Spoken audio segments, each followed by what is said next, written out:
இன்றைக்கி கம்பெனி அனாலிசிஸில் நம்ம பார்க்க போகிறது ZF commercial vehicle control system India limited. இதோட ஸ்டாக் ப்ரைஸ் 14,000 அந்த ரேஞ்சில் ட்ரேட் ஆகிட்டு இருக்கு. 2012க்கு முன்னாடி 2,000 கீழே தான் இருந்தது. 2015 6,000 அந்த ரேஞ்சை கிராஸ் பண்ணிட்டு 2018 8,000 அந்த ரேஞ்சை கிராஸ் பண்ணிவிட்டு 2024க்கு அப்புறம் ஒரு பயங்கரமான வளர்ச்சி 17,000 வரைக்கும் ரீச் ஆகிட்டு இப்போ 14,000 அந்த ரேஞ்சில் ட்ரேட் ஆகிட்டு இருக்கு. இந்த கம்பெனி இசட்எஃப் சிவிசிஎஸ் இந்தியா லிமிடெட்னு சொல்லுவாங்க. வேப்கோ இந்தியா அப்படிங்கிற பேர்லேயும் கூப்பிடுறாங்க. இவங்க வந்து கமர்ஷியல் வெஹிக்கிளுக்கு braking systems, air assist system, suspension, electronic braking, stability control, mobility, compressors இந்த மாதிரி டெக்னாலஜிலாம் வழங்கக்கூடிய ஆட்டோ ஆன்சிலரி கம்பெனி. இவங்களோட ஹெட் ஆஃபீஸ் வந்து சென்னையில் இருக்குது.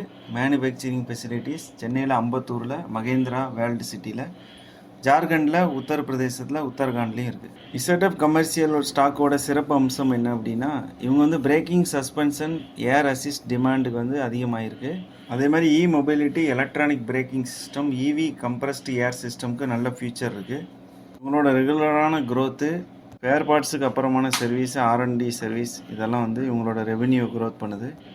கம்பெனி வந்து கிட்டத்தட்ட கடன் இல்லாமல் இருக்காங்க. லாஸ்ட்டு 5 வருஷத்தில் 21.1 அப்படிங்கிற சிஏஜிஆரை மெயின்டைன் பண்ணிகிட்டு இருக்காங்க. இதில் ரிஸ்க் என்னென்ன இருக்குது அப்படின்னு பார்த்தோன்னா, பிஇ வந்து 50க்கு மேலே இருக்குது, பிபி வந்து 7க்கு மேலே இருக்குது. இந்த கமர்ஷியல் வெஹிக்கிள் உற்பத்தியில் ஸ்லோ டவுன் ஆனாலோ, கமாடிட்டி ப்ரைஸ் ஃப்ளக்சுவேஷன்னாலையோ இதோட லாபமும் வளர்ச்சியும் பாதிப்படையலாம். இது புக் வேல்யூட 7.47 மடங்கு அதிகமாக ட்ரேடிங் ஆகிட்டுருக்கு. லாஸ்ட்டு 3 இயரில் பார்த்தீங்கன்னா ப்ரொமோட்டர் ஹோல்டிங் வந்து 15% கம்மியாக இருக்குது. இதெல்லாம் இந்த கம்பெனியோட ரிஸ்க்காக பார்க்குறோம். ZF commercial vehicle control system India லிமிட்டடோட மார்க்கெட் கேபிட்டலைசேஷன் 28,094 கோடி. Current price 14,818. 52 week high 15,207. Low வந்து 9,561. ஸ்டாக் பிஇ 58 இருக்குது. Book value 1,794. ஆர்ஓசிஇ 20 இருக்குது. ஆர்ஓஇ 15 இருக்குது.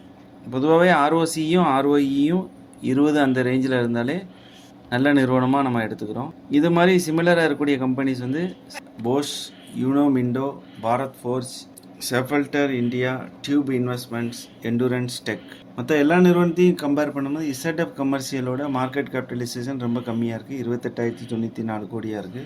குவார்ட்டர்லி ரிசல்ட்டு பார்த்துடலாம். மார்ச் 2025 1,003 கோடி சேல்ஸு, ஜூன் 2025 963 கோடி, செப்டம்பர் 2025 902 கோடி. ஆப்ரேட்டிங் ப்ராஃபிட்டு 132 கோடியாக இருக்குது. இயர்லி ப்ராஃபிட் பார்த்துடலாம். 2023 3,445 கோடி சேல்ஸ், 2024 3,784 அதிகமாக இருக்குது, 2025 3,804 கோடியாக இருக்குது. ப்ராஃபிட்டும் ரெகுலராக இன்க்ரீஸ் ஆகிட்டே இருக்குது. 2023 470 கோடியாக இருந்த ப்ராஃபிட்டு 2024 563 கோடியாக இருக்குது. 2025 626 கோடியாக வளர்ச்சி அடைஞ்சிருக்கு.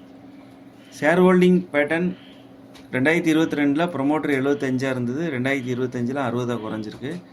ஆனால் எஃப்ஐஐ தொடர்ந்து வாங்கிட்டே இருக்காங்க. 2022 1.27 இருந்தது, செப்டம்பர் 2025 5.8% இன்க்ரீஸ் ஆகிருக்கு. டொமஸ்டிக் இன்வெஸ்டர் டிஏஐயும் 2022 16% இருந்தது, இப்போ 26% வரைக்கும் அதிகம் பண்ணியிருக்காங்க. பப்ளிக்கிட்ட 8% ஹோல்டிங்கில் இருக்குது. டிஏஎஸும் எஃப்ஐஐயும் அதிகமாக ஹோல்டிங் வச்சுருக்கிறதுனால இந்த கம்பெனி வந்து சிறப்பாக செயல்பட்டுருக்கு, முன்னேற்ற பாதையில் போகுது அப்படிங்கிறத நம்ம தெரிஞ்சுக்கலாம். இசட்எஃப் கமர்ஷியல் என்ன சொல்கிறாங்கன்னா, நாங்கள் வாடிக்கையாளர் இருக்கும் இடத்துலையே போய் செயல்படுறோம் அப்படின்னு சொல்கிறாங்க. லோக்கல் சந்தைக்கு தேவையான எல்லா தீர்வுகளையும் வழங்குகிறோம் அப்படின்னு சொல்கிறாங்க. அதனால தான் உலகம் ஃபுல்லாக வணிக வாகனங்கள் வந்து இசட்எஃப்பையே நம்பி இருக்கிறாங்க.